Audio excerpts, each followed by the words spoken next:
So yun guys, good morning at kagigising lang natin. Gagawa tayo ng pangpaltak na lupa. Dito sa bukid ganito kasi yung ginagamit.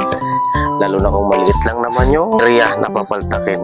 So ganito yung ginagawa namin dito sa bukid. Yan. Meron tayong pinagputulan ng kahoy dito. Gagawin natin siyang pangpaltak mga boss. Ganyan lang naman yung gagawin natin. Lalagyan lang natin siya ng hawakan.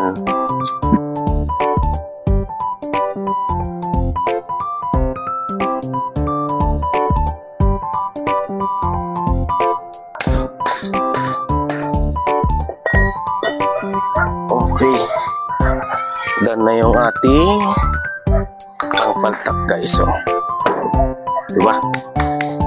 Simulan na natin. Yan yung area natin papaltakin. Kasi may ginawang tubo dito sa kahabaan eh. Yan, dyan. So may binutas dyan, nilagyan ng tubo. Papaltakin natin yan mga boss. Doon muna tayo sa pinaka dulo.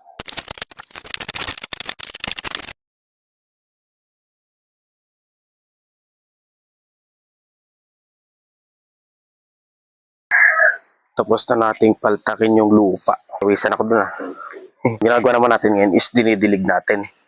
Para lalo siya bumaba yung lupa. Papaltak.